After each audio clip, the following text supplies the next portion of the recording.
네, 반갑습니다. 오늘은 여러분들과 함께 면접을 어떻게 준비할 것인가, 어떠한 방향을 가지고, 그리고 어떠한 전략을 가지고 면접을 대비할 것인가에 대해서 이야기를 나누도록 할게요.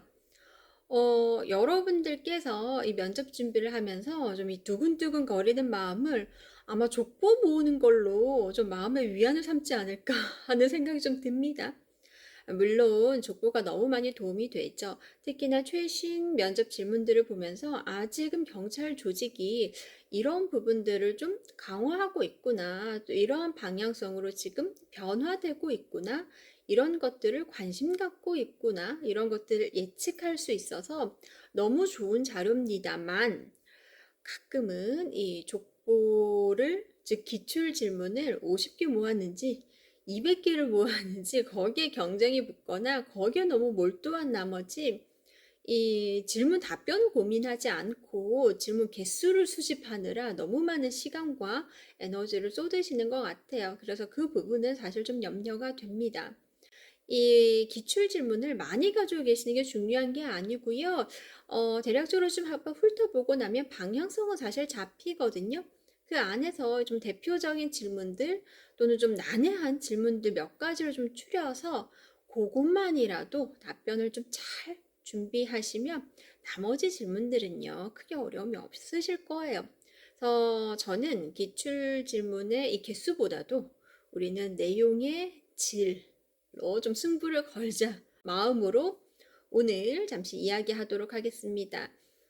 제가 과거에 이 면접관 역할을 할 때는요, 저는 면접관 중에서 늘 항상 막내였어요.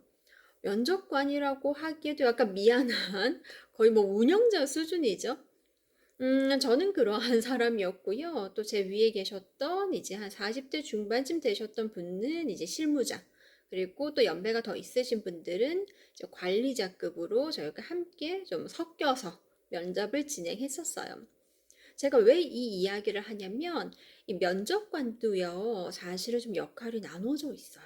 그래서 이 그 큰 그림이나 가치관이나 성향 또는 잘 바뀌지 않는 그러한 저 깊숙한 곳에 있는 것들을 확인할 땐요, 좀 사실 연륜이 필요해요. 그래서 연배가 좀 높으시거나 직책이 높으신 분들이 그러한 방향에서 그러한 컨셉으로 좀 질문을 하셨다면 이 직접적으로 직무에 도움되는 것들 있죠? 우리 흔히 얘기하는 직무 면접들 또는 스킬적인 부분들은 실무자분들이 보통 이 질문을 담당하셨었어요.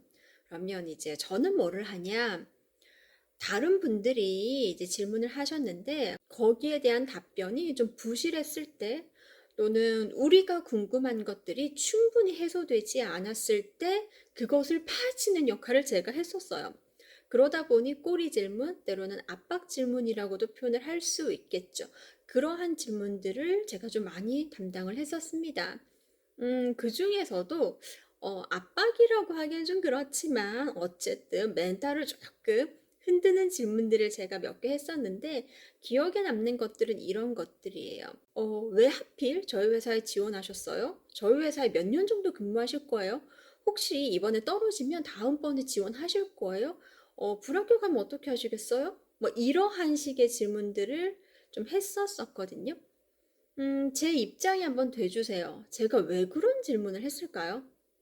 사실 다른 질문 할 것도 많아요. 궁금한 것도 사실 다른 거 있거든요. 왜 이 질문을 했을까요? 제가 이 질문을 하게 될 때마다 특징들이 있어요. 지원 동기가 명확하게 해소되지 않았을 때요. 제가 지금 드리고 싶은 포인트는 뭐냐면 면접관이 되게 직접적으로 아니면 정말 명확하게 질문을 하기도 하지만 아닐 때도 수도 없이 많다는 거죠. 그리고 말폼새는 조금 미울 수 있지만 여러분들에게 다시 한번 해명할 수 있는 또는 보충할 수 있는 기회를 면접관은 사실은 드리고 있어요. 그런데 안타깝게도 지원자분들은 눈치를 못 채는 경우들도 사실은 있죠. 한 개 질문을 좀 드려볼까요? 가정이에요. 제가 면접관이고요. 여러분들이 이제 지원자인데 사기업이야. 그리고 경쟁업체의 경쟁회사에 여러분들이 원서를 냈다고 한번 같이 가정을 해봅시다. 그런데 제가 이렇게 질문을 드려요. 저희 경쟁사인 B 회사에도 원서 내셨어요? 라고 질문을 해요. 네, 답변 들었다 칠게요. 또 하나 질문을 더 드립니다. 혹시 그 회사에서도 합격을 하고 저희 회사에서도 합격을 해요. 즉 중복 합격을 한다면 어떻게 하시겠습니까? 라는 질문을 드렸어요. 실제 제가 질문을 한 적이 있어요. 제가 이 질문을 했을 때 사실 제 속마음은 뭐였었냐면, 야, 너 내 눈에 되게 이쁜데 아마도 저 경쟁에서도 너 예뻐할 것 같아. 근데 내가 뽑으면 있잖아, 너 저쪽에 가지 말고 우리 회사에 좀 와줄 수 있겠니? 야, 나도 체면이, 야, 면접관인데 내가 너 뽑았는데 너 안 온다면 내가 좀 머쓱하잖니. 그러니까 우리 회사에서 뽑히면 너 우리 회사에 꼭 좀 와줘.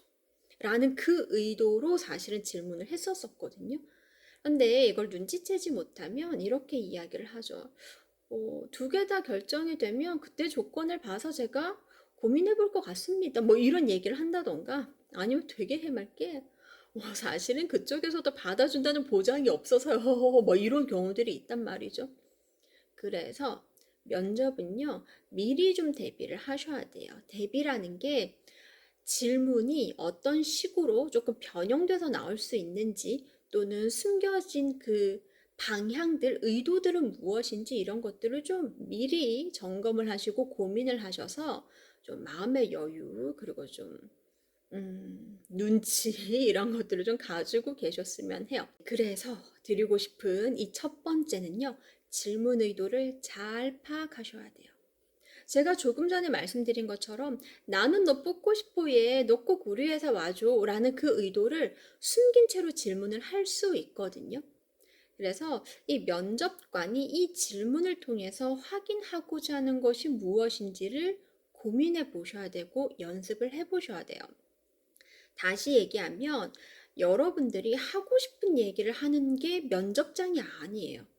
면접관들이 듣고 싶어 하는 부분들, 그리고 면접관이 궁금해하는 부분들을 여러분들은 설명해 내셔야 되는 거죠. 즉, 면접관이 궁금해하는 것을 전달하고 자신의 메시지를 보다 논리적으로 그리고 설득력 있게 전달을 하셔야 합니다. 두 번째는요, 답변의 방향성입니다. 저희 기출 질문들을 보시면 경험 질문, 상황 질문이 많은 걸 아마 눈치채셨을 겁니다. 경험 질문은 과거 경험을 통해서 미래의 비슷한 상황에서 이렇게 행동을 할 것이다 라고 예측하기 위해서 확인하는 게 경험 질문이죠. 왜? 사람은 과거 했던 행동을 비슷한 환경에서 반복적인 패턴을 보일 가능성이 높거든요. 사람들의 행동이나 이런 판단 기준이나 이런 것들은 잘 안 바뀐단 말이죠. 그래서 경험을 물어보는 거예요. 미래를 예측하기 위해서. 상황 질문은 대놓고 미래를 예측하겠다는 거죠. 이러한 상황에서 제가 이렇게 답변을 한다라는 건 이러한 상황을 어느 정도는 좀 인지를 하고 있고 우리가 원하는 이 행동을 보여줄 수 있겠구나를 확인하고 점검하는 거예요. 그게 상황 질문이라는 거죠. 다시 얘기하면 어떤 질문 형태가 됐던 경험 질문이 됐던 상황 질문이 됐던 면접관 입장에서는 미래를 예측하기 위함이에요. 즉, 여러분들이 우리 조직에 왔을 때, 얘가 이 환경에서 일을 잘 해내겠다를 예측하고 싶은 거죠. 그러니 이 면접의 방향은 어때야 할까요? 맞아요. 긍정적이어야 돼요. 미래지향적이어야 돼요. 그래서 제가 한때는 좀 잘 나갔습니다. 제가 한때는 뭐를 했고요. 거기서 그치는 거는 의미가 없어져요. 그래서 미래에 어떠한 행동을 하고 그러한 행동이 긍정적으로 또는 앞으로 어떻게 영향을 미칠 것이야로 방향을 잡을 수 있도록 방향성을 잡으셔야 돼요. 세 번째는 바로 이 사례의 연계성입니다. 이 강점을 끈기로 적었다고 한번 가정을 해볼게요. 그랬더니 이 친구가 이렇게 얘기해요. 뭐 학창 시절에 대학 시절 포함해서 쭉 개근을 했습니다. 라고 해요. 그런데 이 직장인이 생각하는 이 끈기의 개념은요, 단순히 오랜 시간 지속하는 게 아니라 무언가를 시도했는데 예상과 다르게 좋은 결과가 빨리 나타나지 않았어. 그럼에도 불구하고 포기하지 않고 실패를 딛고 어려움을 극복하고 그 일을, 그 목표를 끝까지 완수해내는 좋은 결과를 이끌어낼 수 있는 그러한 것을 조직에서는 끈기라고 하고 직장인으로서 요구하는 끈기입니다. 굳이 당겨서 엮는다면 개근, 성실함이나 규칙적인 생활 정도로 억지로 엮을 수는 있겠습니다만 행동의 깊이가 또 그리 의미 있지는 않아요. 그래서 당연한 것으로 여겨질 수 있는 것들을 조금 배제를 하고 더욱 직접적이고 그리고 그들이 원하고 그들이 얘기하고 있는 역량에 맞는 사례를 땡겨올 고민들을 하셔야 돼요. 이 세 가지 다시 얘기하면 첫 번째, 질문 의도 파악하는 거. 두 번째, 답변의 방향성. 긍정적이고 미래지향적인 거. 그리고 세 번째, 사례의 연계성. 이 세 가지를 먼저 좀 준비를 하시고 그 이후에 사례를 어떻게 구조화하여 표현할 것인가. 그리고 그 사례 속에서 드러나는 나의 행동이 얼마나 의미 있는가. 이렇게 순차적으로 좀 고민하고 준비하셨으면 좋겠습니다.